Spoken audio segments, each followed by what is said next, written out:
का सकला मंगल गावो जी। हाथ जोड़ के मान मोड़ के शीश झुका के लो माफी। जैनों का त्योहार है सारे देश मिटा हर खाओ जी। हाथ जोड़ के मान मोड़ के शीश झुका के लो माफी। शीश झुका के लो माफी।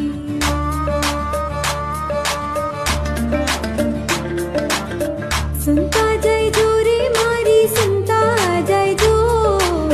सुनता जय जो रे मारी सुनता जय जो मारी।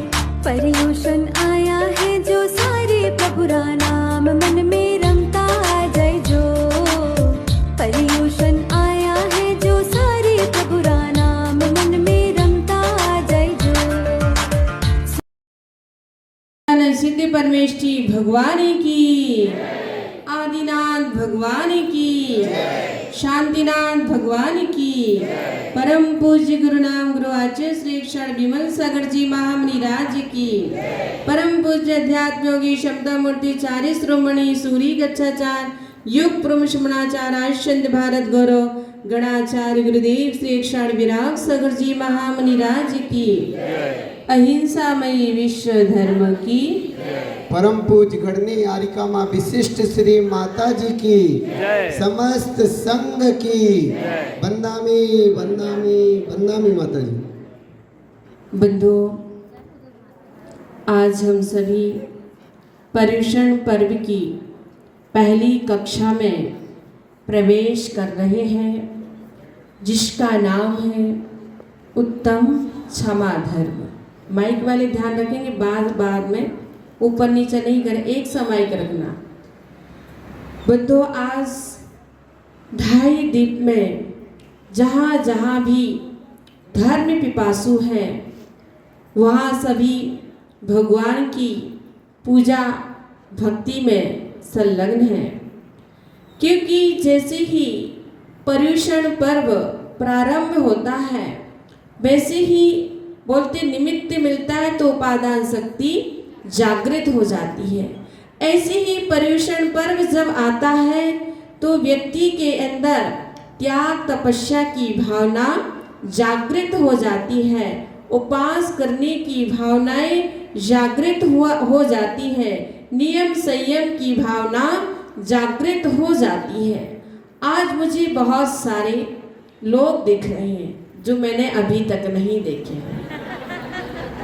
ऐसे ही 5 प्रकार के जैनी कहे गए हैं। कितने प्रकार के जैनी कहे गए हैं?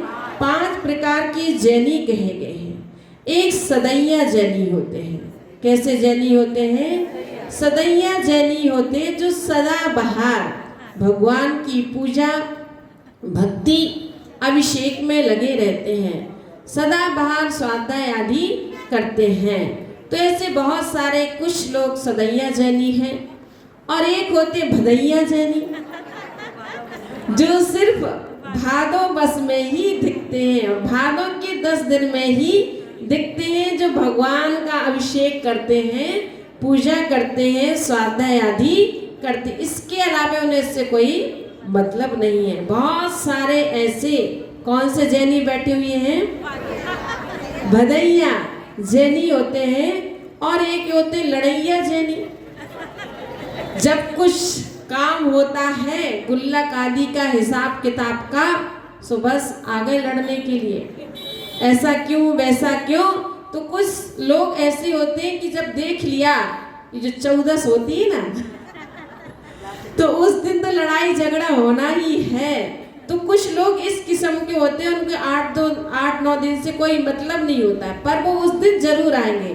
तो कुछ ऐसे भी जैनी होते कि जिनको लड़ने से ही मतलब है और कुछ नहीं है। और एक होते छुटैया जैनी जो मात्र छुट्टी के दिन ही भगवान का अभिषेक पूजन आदि करते हैं और उन्हें कोई इससे मतलब नहीं। जिस दिन छुट्टी होगी उस दिन वो अभिषेक करने आ जाएंगे, पूजा करने आ जाएंगे, प्रवचन सुनने आ जाएंगे। और एक होती मरैया जैनी, जब कोई मर जाएगा तो बस 13वीं के दिन वो पूजा पाठ करने आ जाते हैं। तो इस प्रकार से ये जैनी हुआ करते हैं।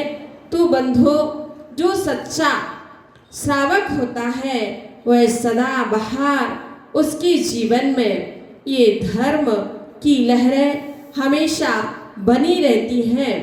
तो आचार्य भगवंत यहाँ पर बता रहे हैं, क्रोधो नाश्यते धैर्यम, क्रोधो नाश्यते श्रुतम, क्रोधो नाश्यते सर्वम, नास्ति क्रोध समो रिपु।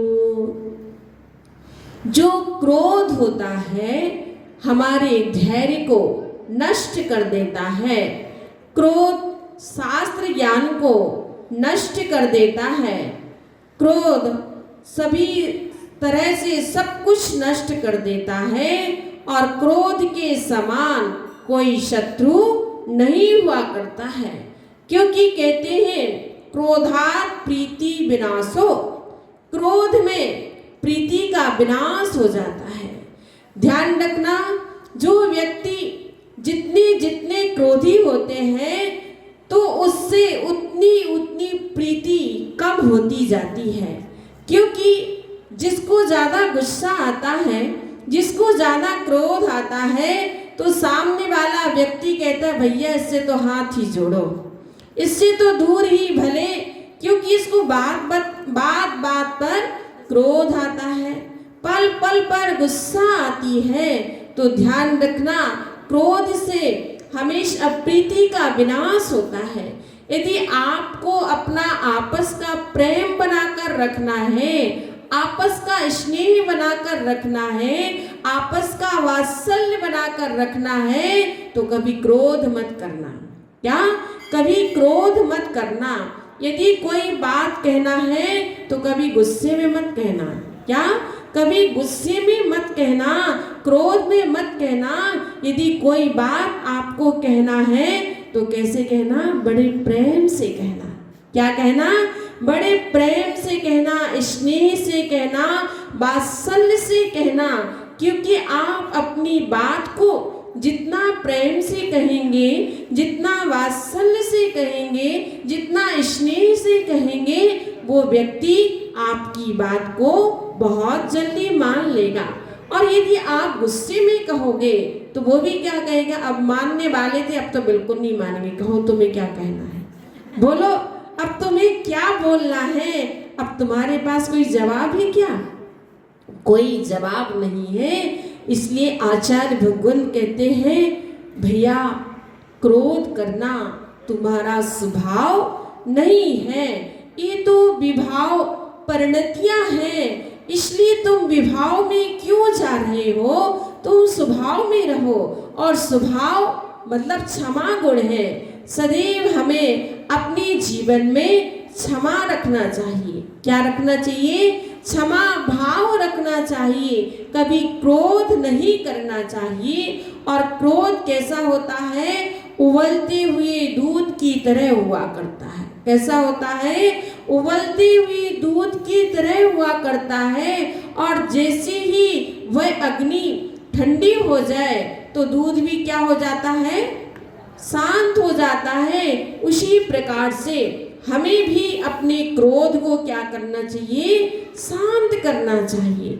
कभी खौलना नहीं चाहिए, कभी उबलना नहीं चाहिए, कभी आंख लाल नहीं करना चाहिए। क्योंकि क्रोध में व्यक्ति अंधा हो जाता है। क्या होता है? क्रोध में व्यक्ति अंधा हो जाता है।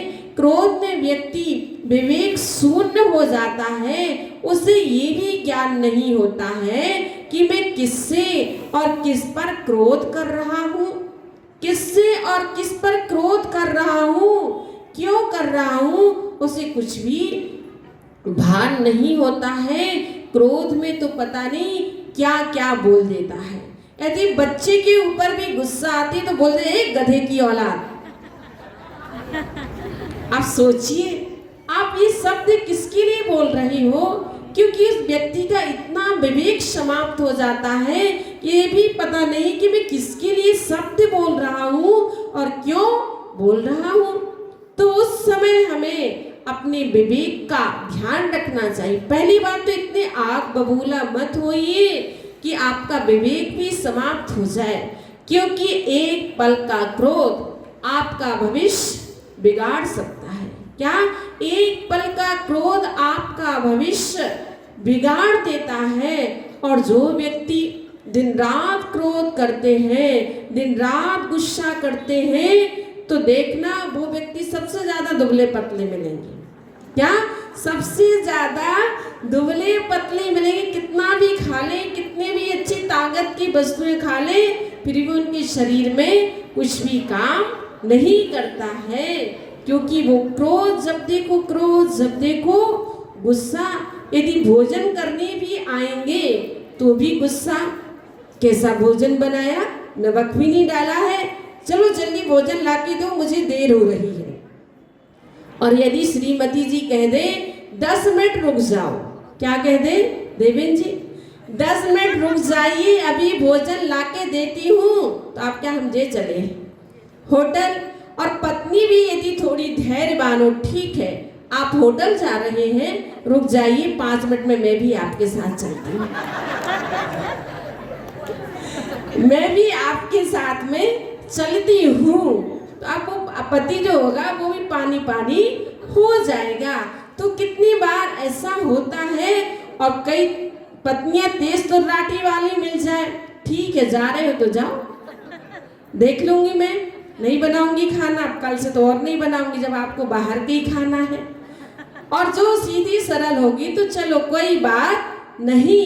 तो ऐसे कितने बार देखा जाता है कि व्यक्ति छोटी छोटी बातों में क्रोध करने लगता है, छोटी छोटी बातों में अपशब्दों की भी बौछारें कर देता है।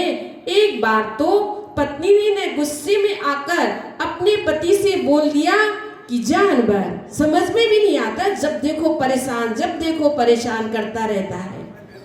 पति सहनशील था, धैर्यवान था, गंभीर था। उसने कहा कोई बात नहीं, तू मेरी जान, मैं तेरा बर। क्या बोला?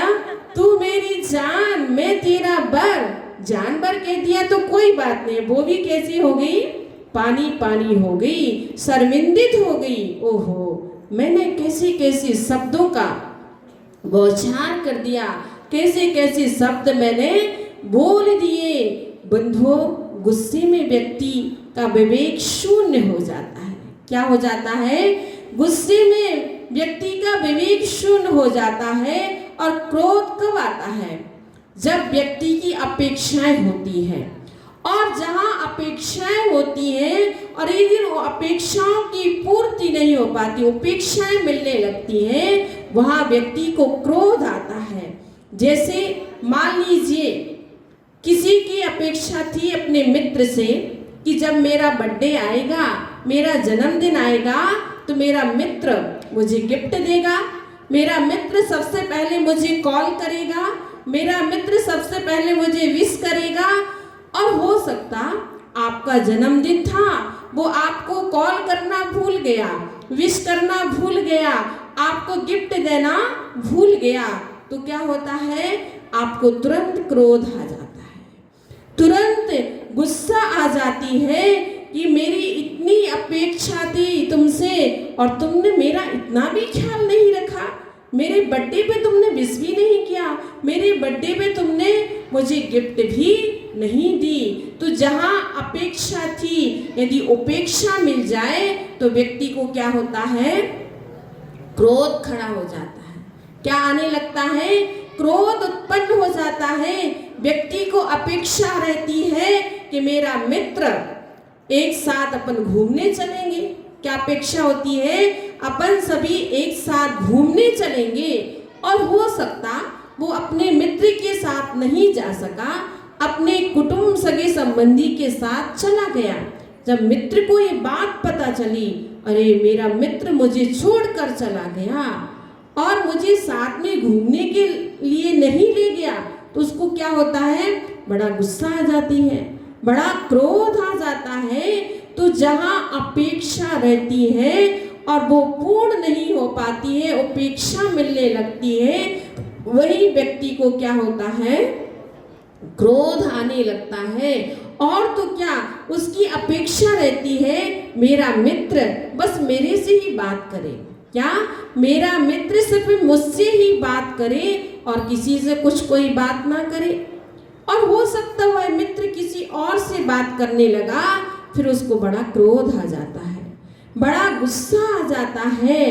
तो सदैव अपेक्षा जहाँ रहती है, यदि वहाँ उपेक्षा मिलने लगती है तो व्यक्ति को क्रोध आ जाता है। और तो क्या, कई बार ये देखा जाता है व्यक्तियों को साधु संतों के ऊपर भी क्रोध आ जाता है। क्या, साधु संतों के प्रति क्रोध आ जाता है। उसकी अपेक्षा रहती है हम माता जी के पास जाएंगे, महाराज जी के पास जाएंगे, वो मुझे अच्छा आशीर्वाद देंगे। और हो सकता कि आपको देखकर उन्होंने आशीर्वाद नहीं दिया, आपको देखकर मुस्कुराए भी नहीं, कुछ भी नहीं। अब आपको क्या होता है, गुस्सा आ जाता है, अब नहीं जाएंगे हम, वो माता जी तो देखती भी नहीं है, बोलती भी नहीं है, अब मुझे नहीं जाना है। अब आपकी अपेक्षा थी कि मैं माता जी को आहार दूं, और हो सकता माता जी ने किसी नियम के कारण आप कोई नियम नहीं ले सके, या उनका कोई नियम था वो आपसे फॉलो नहीं हो पाया और उनने आहार नहीं लिया, तो व्यक्ति क्रोध से भर जाता। अब मैं मंदिर भी नहीं जाऊंगा, मैं माता जी के पास भी नहीं जाऊंगा। भैया किसका क्या बिगड़ा, माता जी का तो कुछ नहीं बिगड़ेगा, आपका ही बिगड़ेगा।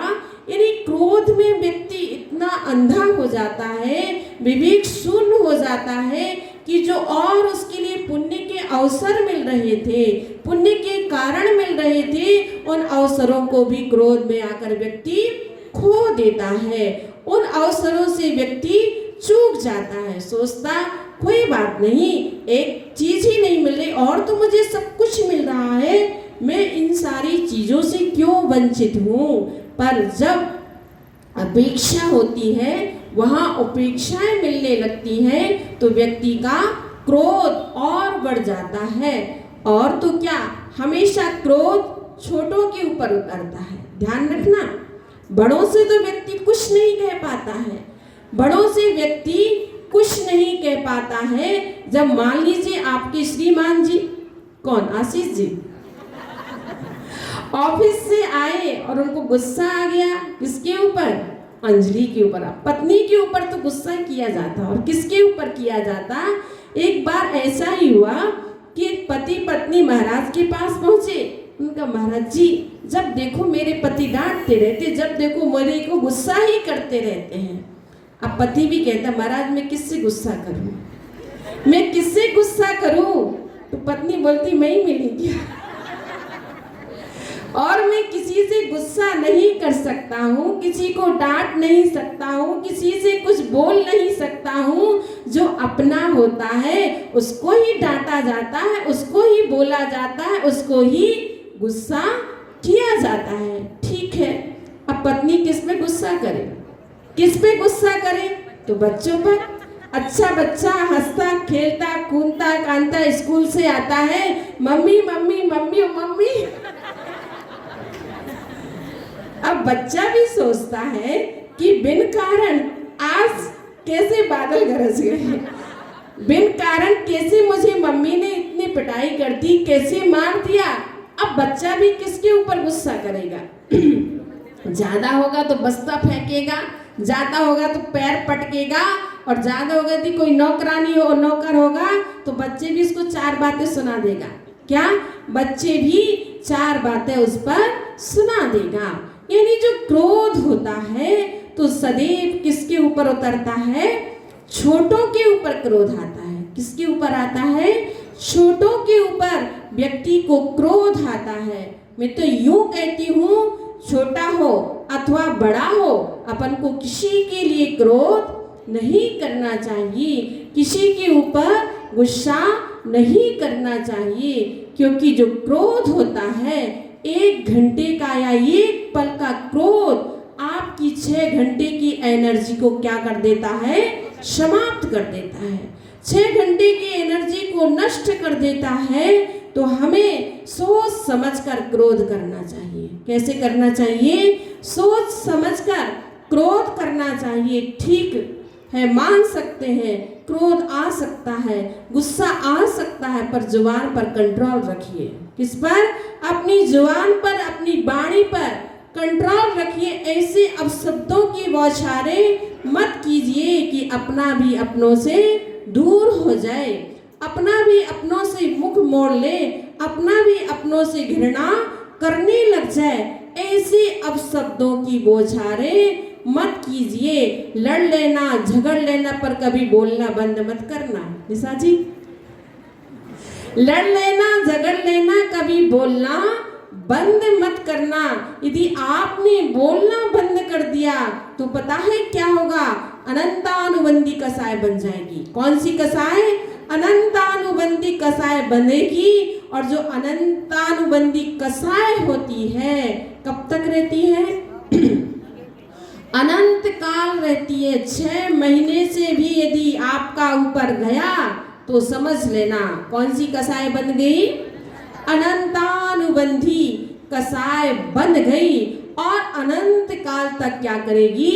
परिभ्रमण करवाएगी संसार में। इसलिए कोई व्यक्ति कैसा भी हो, लड़ाई झगड़ा हो जाए पर बोलना बंद कभी मत करना।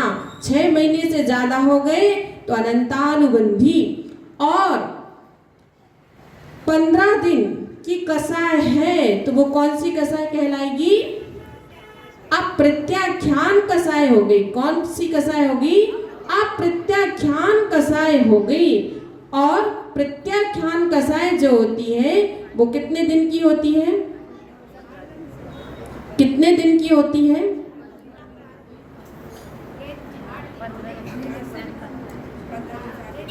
6 माह से अधिक अनंतानुबंधी और 6 माह वाली अप्रत्याख्यान और प्रत्याख्यान कसाय 15 दिन की और संजलन कसाय अंतर मुहूर्त की।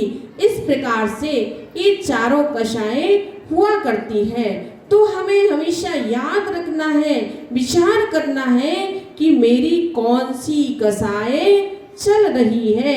एक व्यक्ति बिल्कुल पत्थर की लकीर की तरह हो जाता, कुछ भी हो जाएंगे, मर जाएंगे, मिट जाएंगे, पर हम इनसे कभी बात नहीं करेंगे, कभी हमसे इनसे कभी बोलेंगे नहीं। नहीं भैया, इतनी कसाय बांधकर तुम कहाँ जाओगे? इतनी कसाय, कितने सारे लोग होते इतना धर्म करते हैं। अभी पूजा करेंगे सभी, उत्तम क्षमा गहरे भाई, और घर में खूब लड़ी मर्दानी, वो तो झांसी वाली रानी थी। अरे भैया, यहाँ तो आप इतनी अच्छे से पढ़ रहे हो, उत्तम क्षमा गहरे भाई, और घर में गए खूब लड़ी मर्दानी, वो तो झांसी वाली रानी थी। नहीं भैया, इतना क्रोध मत करो, इतनी गुस्सा मत करो, इतनी लड़ाई मत करो। कम से कम आप ये विचार करो, भगवान से प्रार्थना करो कि हे भगवान, मैं इतना धर्म करता हूँ, इतना पूजा पाठ करता हूँ, पर मेरी ये कसाएं कब कम होगी? मेरी कसाओं का कब निश्चन होगा? मेरा क्रोध का कब निश्चन होगा? जब हम गृहस्थ जीवन में थे, मुझे भी बहुत गुस्सा आता था। मैं जिस कमरे में रुकी थी, सारे कमरे में स्टिकर लगा लिए थे, क्रोध क्रोध क्रोध क्रोध। गुस्सा आता था, और घर के लोग भी कहते थे कितनी गुस्सा आती है, लड़की जात में इतनी गुस्सा अच्छी नहीं होती है। आता था तो आता था। फिर एक बार हम गुरुदेव जब श्रेयांश्री में विराजमान थे, वहाँ गुरुदेव के दर्शन करने के लिए गए, तो गृहस्थिक जीवन की माँ ने मेरी गुरुदेव से शिकायत की, और क्या कहा? गुरुदेव, इनको बहुत गुस्सा आती है, बहुत क्रोध आता है। तो गुरुदेव ने कहा, जब वो माताजी बन जाएंगी तो उसकी गुस्सा छूट जाएगी। मैंने कहा, मैंने तो माताजी बनने का कभी सोचा भी नहीं, मैं माताजी बनूंगी। पर गुरुदेव का कैसा निमित्त क्या, उन्होंने पढ़ लिया, जान लिया कि वो माताजी बनेगी, उसकी गुस्सा छूट जाएगी। और ऐसा ही हुआ कि जैसे माताजी बने और वैसे गुस्सा कहाँ गायब होगी पता ही नहीं चला। ये सब गुरुदेव का ही आशीर्वाद था, उनकी ही अनुकंपा थी कि क्रोध छूट गया। क्योंकि अक्सर देखा जाता है कि व्यक्ति परेशान है, किसके कारण? क्रोध के कारण कितने सारे लोग आते, माता जी क्या करें, इनको बहुत क्रोध आता है, बच्चों को बहुत क्रोध आता है, क्रोध को कैसे जीते, क्रोध को कैसे कम करें। तो आचार्य भगवान कहते जब भी गुस्सा आए तो मौन हो जाओ। क्या हो जाओ? मौन हो जाओ। जब भी क्रोध आए स्थान परिवर्तन कर दीजिए, दूसरे जगह चले जाइए, दूसरे कमरे में चले जाइए। जब भी क्रोध आए अपने मुख में पानी भर लीजिए। क्या कीजिए? अपने मुख में पानी भर लीजिए। अपने आप आपका गुस्सा क्या हो जाएगा? कंट्रोल हो जाएगा। आपका गुस्सा आपका काबू हो जाएगा। और कहना इसका जवाब आज नहीं कल देंगे। क्या कहना? आज नहीं कल देंगे इसका जवाब। तो अपने आप कल तो फिर कभी आता ही नहीं है। इसलिए बंधुओं, आज के समय में व्यक्ति को बहुत गुस्सा के साथ एक जिद होती है। क्या होती है? जिद। और जहां जिद होती है वहां तो फिर पूछो ही मत, आपस के प्रेम संबंध भी क्या हो जाते हैं? खराब हो जाते हैं। व्यक्ति जिद करेगा कि नहीं मैं ऐसा ही काम करूंगा, मैं ऐसा ही करूंगा, और सामने वाला कहता नहीं तुम्हें ऐसा कार्य नहीं करना है। वो कहता मैं यहीं बैठूंगा, सामने वाला नहीं तुम इधर नहीं बैठना है, तुम उधर बैठना, नहीं मैं यहीं बैठूंगा। तो क्या होगा? झगड़ा प्रारंभ हो जाएगा। आप कहेंगे मुझे तो बनारसी की साड़ी चाहिए, मुझे तो सोने का हार चाहिए, और झांझरी जी बोल दे अभी नहीं बाद में लाके देंगे। तो क्या होगा? झगड़ा शुरू हो जाएगा। तो जहां व्यक्ति जिद करता है वहां झगड़े प्रारंभ हो जाते हैं। कभी अपन के लिए जिद किसी चीज में नहीं करना चाहिए, क्योंकि जिद करने वाला व्यक्ति आपस के प्रेम को समाप्त कर देता है, आपस के वात्सल्य को समाप्त कर देता है, आपस के स्नेह को समाप्त कर देता है। इसलिए अपनी जिद को छोड़ देना चाहिए, अपनी अपेक्षाओं को छोड़ देना चाहिए। यदि तुम्हें किसी का प्रेम चाहिए, वात्सल्य चाहिए, स्नेह चाहिए है, तो आप अपेक्षाओं को छोड़ दीजिए। क्या कीजिए? अपेक्षाओं को छोड़ दी तो आपको बहुत सारा मिलेगा। आप अपनी जिद को छोड़ दीजिए तो आपको बहुत सारा जो आप चाहेंगे वो आपको मिल जाएगा। और यदि आपकी अपेक्षाएं बनी रही, आप जिद करते रहे, तो आपको कुछ भी प्राप्त नहीं हो सकता है। तो कभी कभी देखते हैं कि जहां पर जिद या यूं कहे आग्रह प्रति आग्रह होता है वहां झगड़ा प्रारंभ हो जाता है। एक बार एक माँ का छोटा सा बच्चा था, 4 वर्ष का बच्चा था। कितने वर्ष का? 4 वर्ष का। और आपस में पति पत्नी का झगड़ा हो रहा था।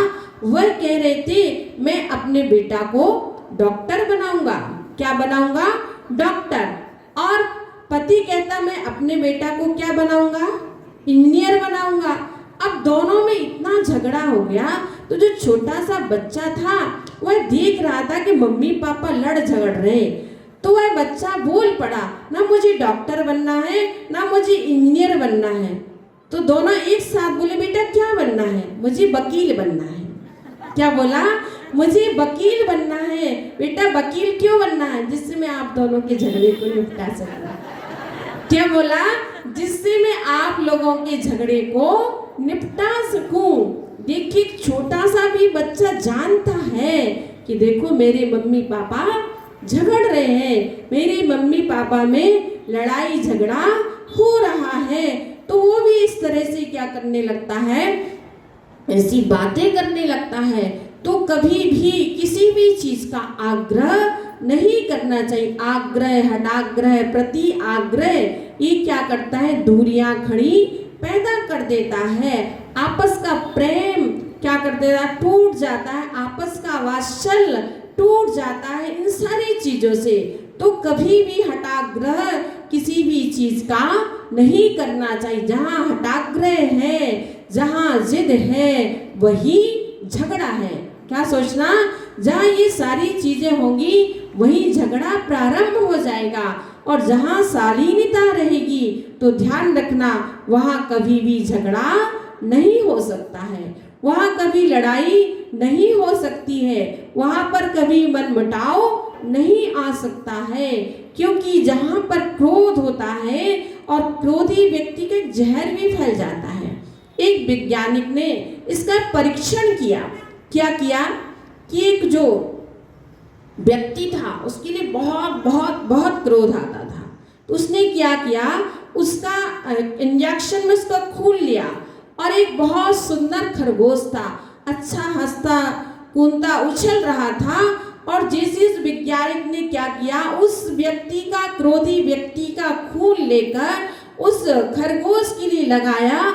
और जैसे ही उस खरगोश के लिए लगाया तो खरगोश भी कैसा करने, चिड़चिड़ापन करने लगा, वो भी क्रोध करने लगा, वो भी गुस्सा करने लगा। कि समझ गए और थोड़ी देर में वह खरगोश भी क्या हो गया, खत्म हो गया।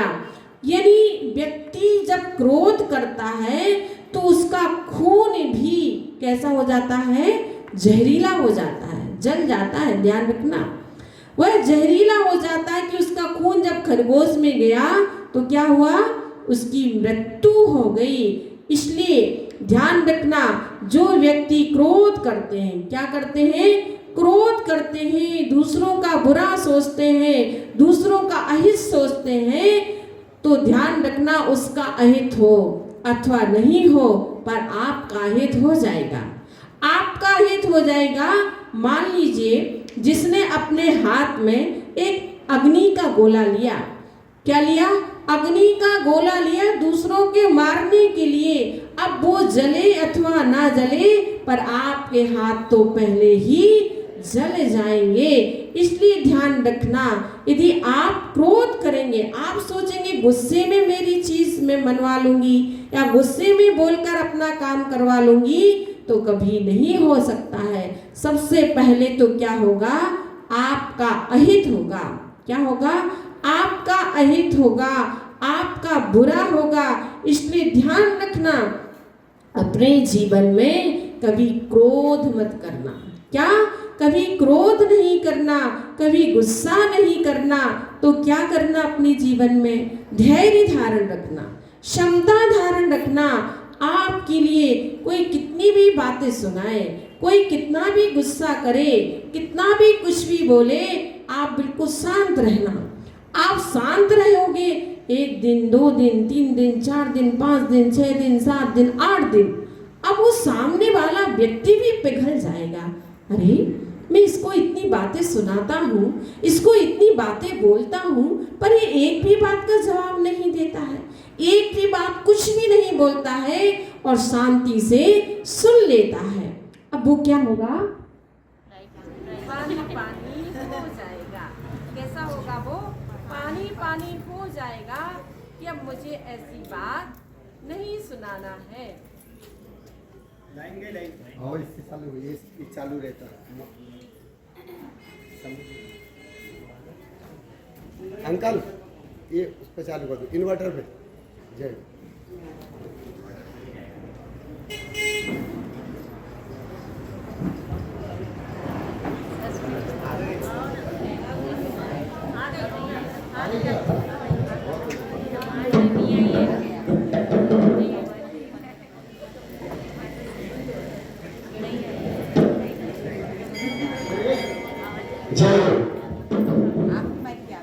हाँ वही तो, वही आवाज आ रही है।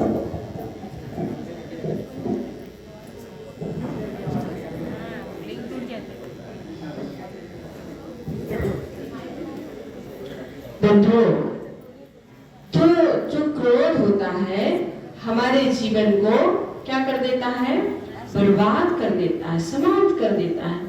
इसलिए हमें अपने जीवन में धैर्य रखना चाहिए। क्या रखना चाहिए, धैर्य रखना चाहिए, क्षमता रखना चाहिए। यदि आप इतना पेशेंस रखो अपने जीवन में, कोई आपसे कुछ कहे, कुछ बोले, तो आप जवाब मत दीजिए। क्या, जहां से जवाब प्रारंभ होता है वहीं से झगड़े प्रारंभ हो जाते हैं।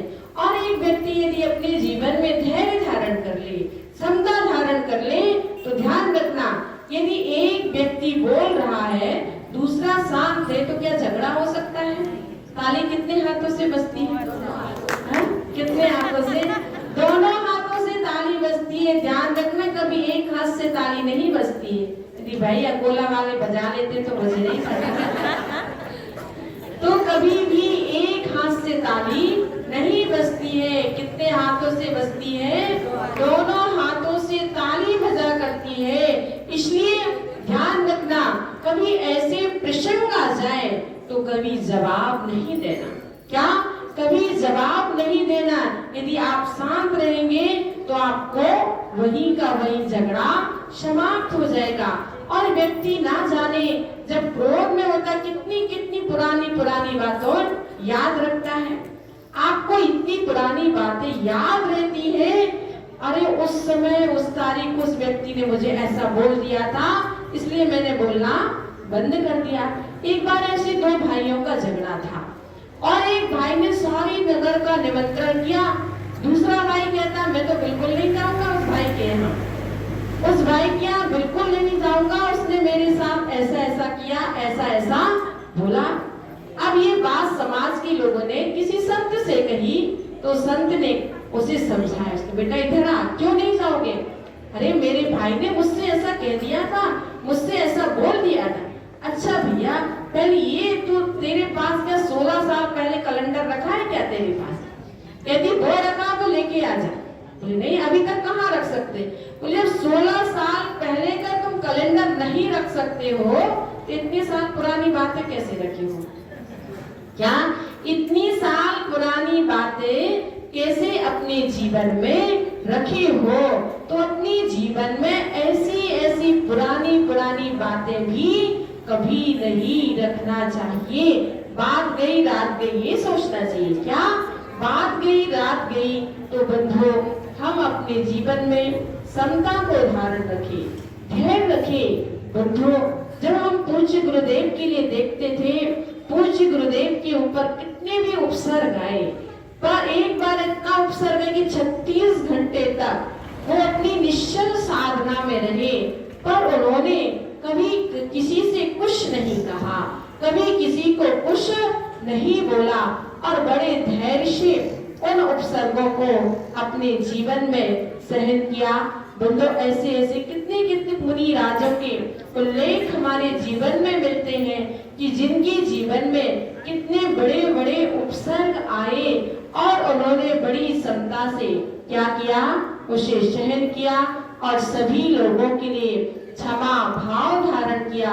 तो बंधुओं, हम आज अपने जीवन में क्रोध को छोड़ेंगे और क्षमा भाव को धारण करेंगे।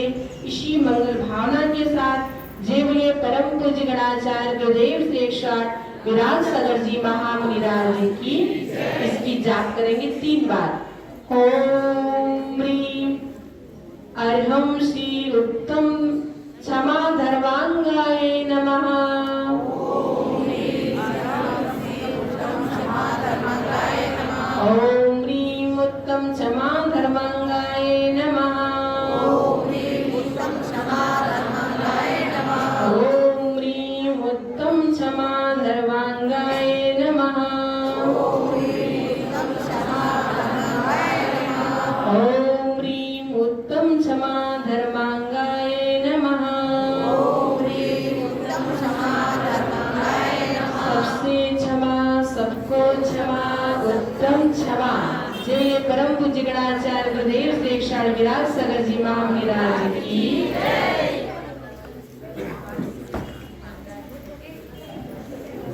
सभी लोग अपने स्थान पे खड़े हो जाएंगे। जल चंदन अक्षत फूल चरुअर दीप धूप अति फल लाभ, पूजा को ठानत जो तुम जान, सुनर ध्यानत सुख पाए, कीर्तन करनी ध्वनि